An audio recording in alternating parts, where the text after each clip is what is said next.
Bendito este dia por terem retornado à continuação de nossas histórias.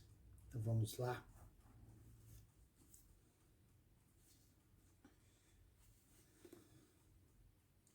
Octagésima quinta noite. Os mercadores com quem estava, continuou Simba, reuniram pedras e começaram a arremessá-las com toda a força contra os macacos. Segui o exemplo e vi que os macacos, inteirados de nosso intento, colhiam cocos com ardor e nos atiravam com eles com gestos que denotavam a sua cólera e seu ressentimento. Apanhamos os cocos e de quando em quando arrojávamos-lhes pedras para os irritar. Com este ardil íamos enchendo os sacos daquela fruta que nos seria impossível obter de outro modo. Finalmente, cheios os sacos, tornamos para a cidade, onde o mercador que me mandara ao bosque me deu o valor do saco de cocos que trouxera. Continuai, me disse ele, e de todos os dias fazer a mesma coisa, até que tenhais lucros com quem possa voltar para a vossa pátria. Agradeci-lhe o bom conselho que me dava, e insensivelmente fui fazendo tão volumoso montão de cocos que já valia uma quantia considerável. O navio, o qual viera, tinha-se feito à vela com mercadores que o carregavam de cocos que haviam comprado, e esperei a chegada do outro, que não tardou a demandar o porto da cidade para fazer uma carga do mesmo gênero. Mandei embarcar nele todos os cocos que me pertenciam, e, estando pronto a partir, fui despedir-me do mercador a quem era tão obrigado. Não pude embarcar-se comigo porque não tinha ainda concluído seus negócios. Fizemos a vela e tomamos o rumo da ilha onde a pimenta cresce em abundância. Dali navegamos para a ilha de Comari, que dá a melhor espécie de pau de aloés e cujos habitantes observam a lei inviolável de não beber vinho nem de consentir coisa alguma de devassidão. Troquei os meus cocos nessas ilhas por pimenta e pau de aloés e fui com outros mercadores à pesca das pérolas, onde tomei mergulhadores por minha conta. Pescaram um bom número delas, muito grandes e muito perfeitas. Fiz-me ao mar com alegria num navio que chegou felizmente a Balsora. Dali voltei a Bagdá, onde ganhei consideravelmente com a pimenta, pau de aloés e pérolas que trouxera. Reparti em esmolas a 10ª parte do meu lucro, assim como fizera nas outras viagens, e procurei descansar das minhas fadigas, entregando-me a toda espécie de divertimentos.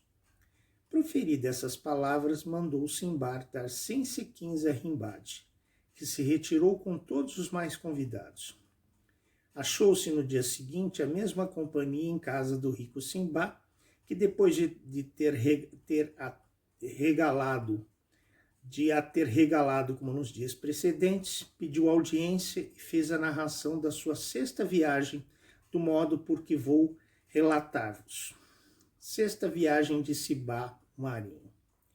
Meus senhores, desejais sem dúvida saber como, depois de ter naufragado 5 vezes e ter corrido tantos perigos, pude resolver-me ainda a tentar fortuna e a procurar novas desgraças. Eu mesmo pasmo quando pondero nisso. Era por certo levado pela minha estrela. Fosse o que fosse, ao cabo de um ano de descanso, preparei-me a fazer uma 6ª viagem, apesar dos rogos de meus parentes e amigos, que fizeram quanto lhes foi possível para dissuadir-me disso. Em vez de tomar a minha derrota pelo Golfo Pérsico, passei ainda outra vez por algumas províncias da Pérsia e das Índias, e cheguei a um porto de mar onde me embarquei num bom navio, cujo capitão resolvera fazer uma longa navegação. Foi longa e em extremo, na verdade, porém, ao mesmo tempo, tão desgraçada que o capitão e o piloto se perderam na derrota, de maneira que ignoravam onde estávamos. Reconheceram-na finalmente, porém não nos alegramos com isso, e ficamos sumamente assustados por ver o capitão largar o seu posto dando gritos. Atirou o seu turbante ao chão, arrancou a barba e bateu na testa como homem a quem o desespero transtornou a razão. Perguntamo-lhes por que assim se afligia. Anuncio-vos, respondeu-os, que estamos na mais perigosa paragem de todo o mar. Uma corrente muito rápida leva o navio e vamos perecer todos em menos de um quarto de hora. Pedi a Deus que nos livre desse perigo. Ser-nos-á impossível escapar se de nós não se compadece. Ditas essas palavras, mandou soltar as velas todas, porém quebraram-se os cabos e as exárcias da manobra. E não sendo possível remediar isto, foi o navio levado pela corrente até a falda de uma montanha inacessível, onde deu à costa e se despedaçou. Todavia, salvando as nossas pessoas, tivemos ainda tempo de desembarcar as provisões e as mais preciosas mercadorias. Feito isso, disse-nos o capitão, acaba Deus de fazer o que lhe aprouve. Podemos abrir aqui, cada um, a nossa cova e dar-nos o último abraço, pois estamos num sítio tão funesto que de todos os que foram aqui arrojados antes de nós, nenhum voltou para sua casa. Esse discurso sepultou-nos a todos numa aflição mortal e abraçamo-nos uns aos outros com as lágrimas nos olhos, chorando a nossa desgraçada sorte. A montanha em cuja falda estávamos era a costa de uma ilha muito comprida e vastíssima. Estava esta costa coberta de destroços de navios que ali naufragaram, e por uma infinidade de ossadas que se encontravam de distância em distância, coisa que nos causava horror. Julgávamos que se tinha perdido ali muita gente. Era também quase incrível a quantidade de mercadorias e riquezas que se apresentavam aos nossos olhos por toda parte. Todos aqueles objetos não serviam senão para aumentar a consternação em que estávamos. Se nos outros países os rios sobem do seu leito para lançar-se ao mar, ali, pelo contrário, um grande rio de água doce afasta-se do mar e penetra na costa, atravessando uma gruta escura, cuja abertura é sumamente alta e larga. O que há de notável nesse sítio é que as pedras da montanha são de cristal, de rubis e de outras pedras preciosas. Vê-se também a nascente de uma espécie de pés ou betume que corre para o mar, onde os peixes o engolem e lançam depois em âmbar, que as vagas depositam na praia que está coberta dele. Há também muitas árvores, quase todas de pau de aloés, que não cedem em qualidade às de Comari.